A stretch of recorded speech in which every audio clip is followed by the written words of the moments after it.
The wife is freaking out because of the snow, and she's wanting me to leave her. She's like, "Are you left yet?"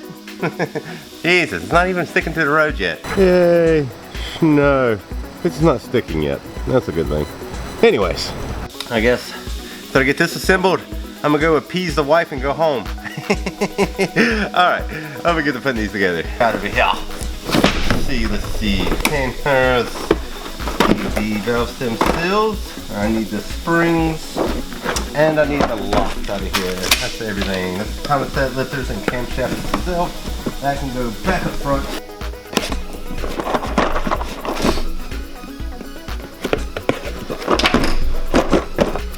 Ta-da! Yeah, buddy. These bad boys out here. We There we go. It's what was recommended to go with the camshafts that I picked out. And they are the 911-16 of them. If the part number's that, and that's how many you get. And like, why? I mean, I guess if you were buying less than 16, I guess there's something for that. Seat load, 122 pounds at 1.9 inch. Open, 309 pounds at 1.4 inch. Spring rate, 373 pounds an inch. Cool bond, 1.2. That's what we got here. Whew. The retainers.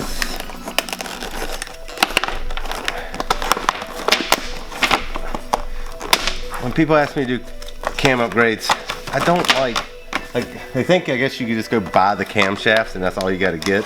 I'm like, you should really get lifters that match your cam, springs that match your cam. Retainers and locks you could probably get away with, but yeah, might as well while you're doing it.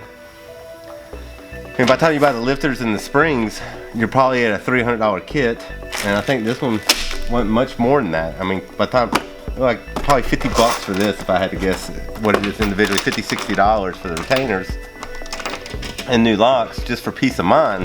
I think that's the way to go. If you're gonna upgrade your valve train, upgrade your valve train. That's my thoughts on it. So anytime someone's like, hey, can we do it, I would always try to upsell them on getting the complete kit. So like both of these motors, this Mopar 440 and the 383, I got them both to buy complete valve train kits, which is nice. Here we go, here we go, here we go. Let's get some of my dish.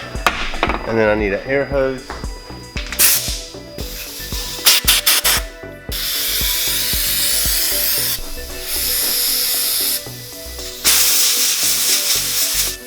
I want to scrub them out just a little bit, just in case there's anything inside the guides. Just don't want any dirt or debris or anything like that inside there, especially if it's like metal shavings or something like that. It can wear the guides out, and that's not a good thing. So clean them before you assemble. I watch so many videos online, and it's like, dude, what are you doing? Stop. Like, clean that.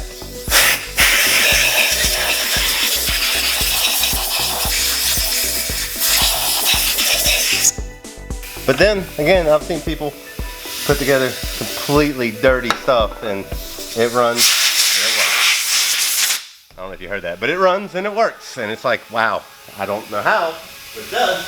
But it is slightly impressive when you take apart a motor to rebuild it sometimes and you look at it. And like the person's like, yeah, this was a running motor. Like it was in a car running when I pulled it. But you know, it's starting to have issues, and like I go through it and start looking at it, and I'm like, how in the heck was that? This was one of them. Give me a second. Like with the exhaust seats on these, like how I had to replace them, I don't understand how this head made enough compression to turn over and start the damn motor up. Anyways. I guess it just barely sealed. Kinda. I'm sure it would have leaked down quickly if you did a leak down test on it. There's no way it was holding compression.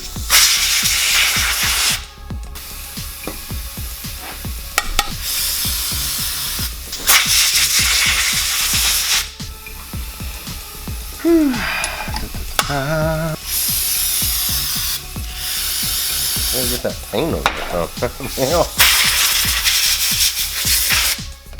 Alrighty.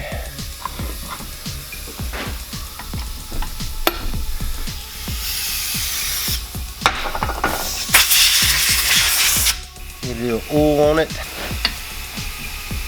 Boop.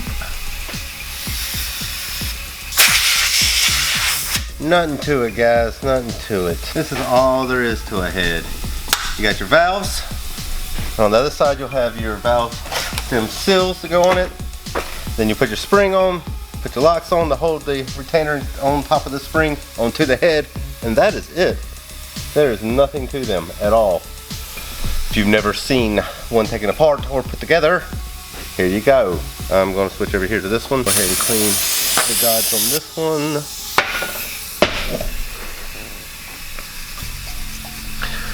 Yeah, you can't see what I'm doing now. Oh well. Ha ha. Jesus. Sometimes I wonder about myself. I get bored around here a lot. Working by myself, no one to talk to. You kind of get, start having your own conversations. I guess that's kind of why I wanted to do a vlog. So at least I wasn't talking to myself anymore. There's potentially somebody listening to me. Here we go, that's on. Now let's just put the springs on and we're done, son. Alright, stall height. All that stuff before I go putting this on. Getting ahead of myself. See, it's always like this. I'm like, yeah, okay, just do this and get done with it. And I'm like, wow, I hadn't done this yet. Hold on, let me do that. Anyways, let's see.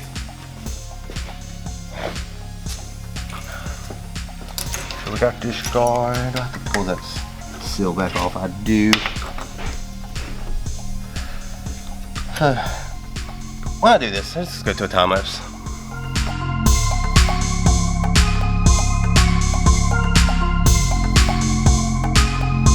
So the weather people around here, I don't think they know what they're talking about. Let's open this door up right here. So, it's 5 o'clock. It is still an hour away from when it was supposed to start snowing hard. The temperature is just now getting to 33 degrees. It's not even freezing yet. So within the next hour, it's supposed to drop down under freezing, like I think 31, 30 degrees or something like that. And actually start snowing. I think they missed this one just a little bit. I think we're gonna get a lot more snow than they said we were gonna get. It's gonna be an interesting one. Anyways, I'm closing the shop up now. I'm gonna go home before all that happens. Because if it gets worse, I don't want to be out in it. Anyways, I will talk to you guys later.